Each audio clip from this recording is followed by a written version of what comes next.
आज बीपी सिंह की जयंती है। सोचिए, बाबा साहेब के संवैधानिक प्रावधान जो उन्होंने संविधान में किया था उसको अमली जामा पहनाने के लिए शरद यादव ने, लालू यादव ने, नीतीश कुमार ने, करुणानिधि ने, तमाम फूले पेरियार अंबेडकर के अनुयायियों ने, जगदेव बाबू ने, रामस्वरूप वर्मा ने, सोनेलाल पटेल ने, मान्यवर कांसीराम साहब के नेतृत्व ने आंदोलन चलाया और जैसे ही बीपी सिंह प्रधानमंत्री बने एक कलम से उसको लागू कर दिया गया, जिसको कहते हैं मंडल कमीशन की सिफारिश लागू करना, जिसका पूरा रूपरेखा जो है वो बीपी मंडल साहब ने बुना था। बाबा साहब ने संविधान में प्रावधान किया, बीपी मंडल साहब ने उसका खाका खींचा और मान्यवर कांसीराम साहब, लालू यादव, रामविलास पासवान, नीतीश कुमार, सोनेलाल पटेल, इन तमाम नेताओं ने, रामस्वरूप वर्मा, जगदेव बाबू का सपना था, कर्पूरी ठाकुर ने वो रास्ता दिखाया था और उस खाके पर दस्तखत कर दिया बीपी सिंह ने। नतीजा ये हुआ कि आज इस देश में ओबीसी जिसको कहते हैं, अदर बैकवर्ड क्लासेस, जिसकी आबादी लगभग 60% है, उनके बच्चों को स्कूल, कॉलेज, नौकरियों में पहले रिजर्वेशन मिला और उसके बाद दूसरे अर्जुन सिंह ने जब 2006 में यूपीए की सरकार बनी तो कॉलेज यूनिवर्सिटी के रास्ते खोल दिए। इस ऐतिहासिक तथ्य को आप इनकार नहीं कर सकते। और सोचिए, कल मैं देख रहा था किस तरह से एक बीजेपी का सांसद ओबीसी को कैसे भड़का रहा था। उसने बाकायदा पोस्ट लिखा है कि आप पर भी तो एससी एसटी एक्ट लागू होता है, मंडल कमीशन से पहले आप भी तो जनरल थे। आप बताइए वो शख्स किस तरह से भड़का रहा है लोगों को। क्या इस देश में वो तमाम कानून हैं जो किसी न किसी पर लागू होता है जब वो अपराध करता है, तो क्या उन कानूनों को हटा देना चाहिए? मनुवाद तो यही कहता है।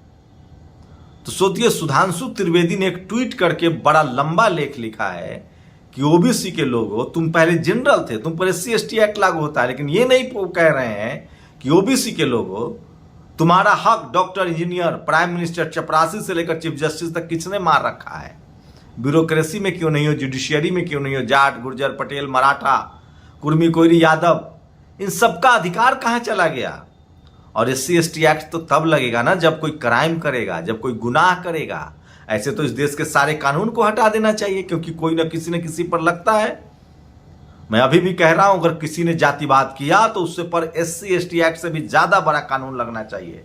लेकिन सवाल है कि आपके संवैधानिक अधिकारों को कौन देगा?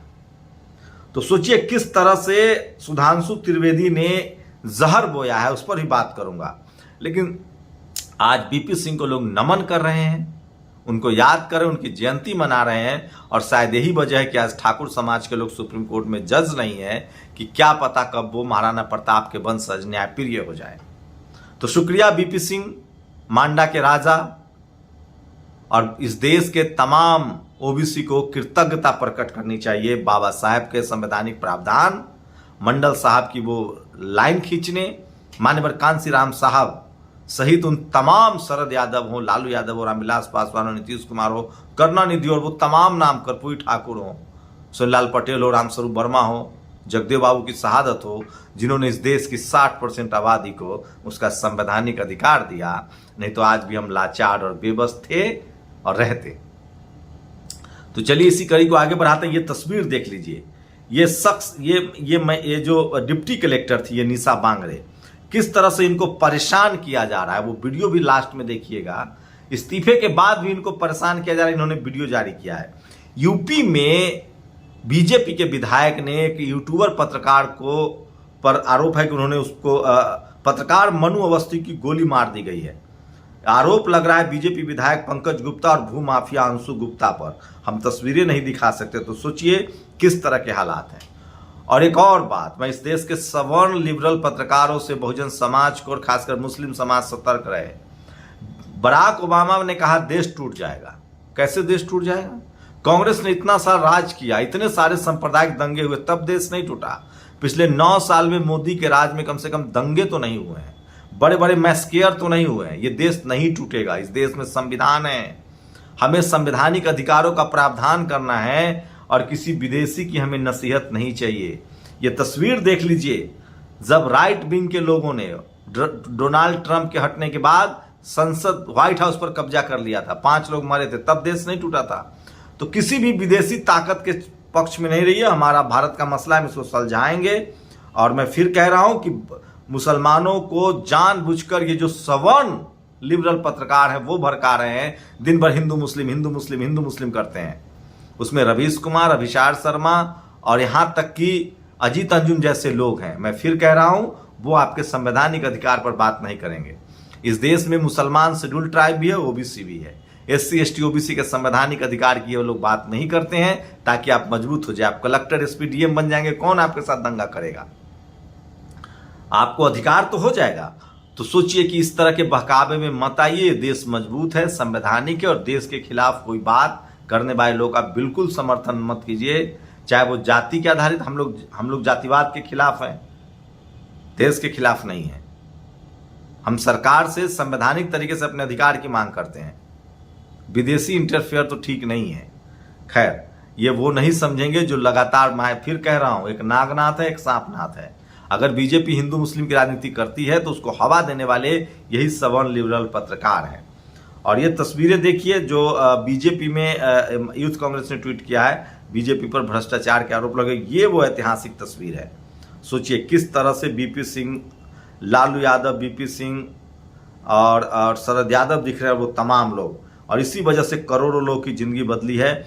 और आज ही के दिन इंदिरा गांधी ने इमरजेंसी लगाया था। आज ही के दिन 1975 में एक परिवार ने अपने हाथ में सत्ता के लिए क्या जवाब देगी कांग्रेस? मैं फिर कह रहा हूं कि कांग्रेस के जो सारे पाप हैं वो छन छन के सामने आ रहे हैं।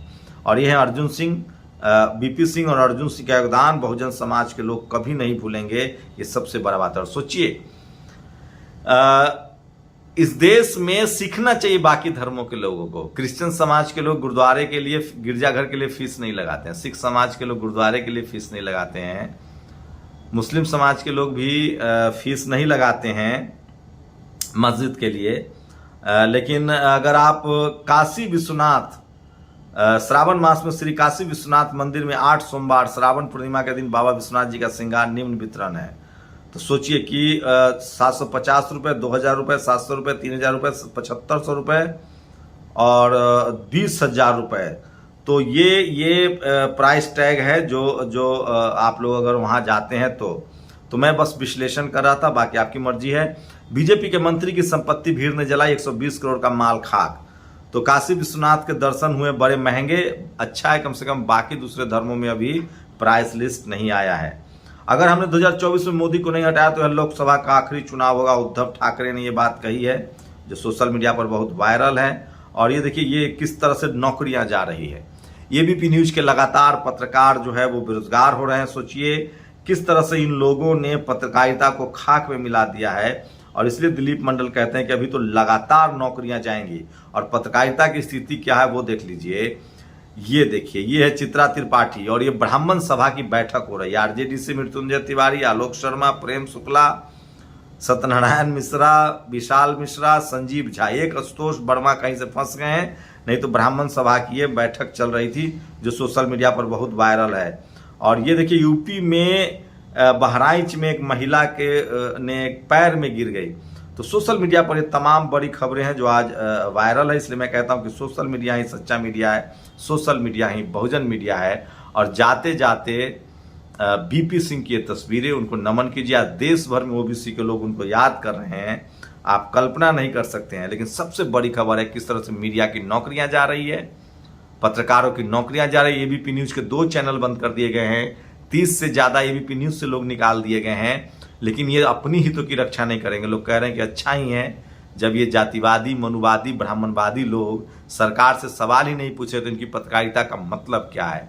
सोचिए लोग अपने खिलाफ भी आवाज नहीं उठा रहे हैं। तो ये दुर्दशा है, ये स्थिति है। और ये आज की बड़ी खबरें थी जो सोशल मीडिया पर वायरल है। आप लोग अपनी प्रतिक्रिया जरूर दीजिए, आपकी प्रतिक्रिया बहुत जरूरी है।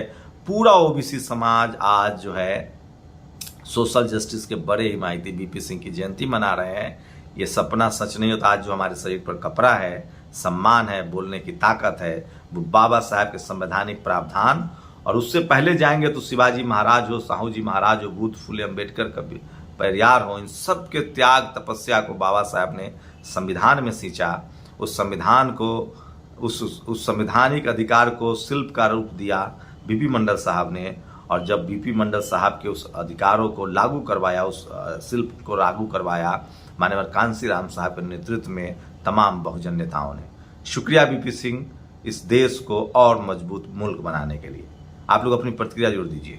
नेशनल दस्तक की आपसे गुजारिश है कि अगर इसको बचाना चाहते हैं तो नेशनल दस्तक को सब्सक्राइब करने के लिए रेड कलर के सब्सक्राइब बटन को दबाएं, फिर बेल आइकन की घंटी दबाएं। नेशनल दस्तक को बचाने के लिए बहुत जरूरी है कि हर खबर को शेयर करें, लाइक करें, कमेंट जरूर करें।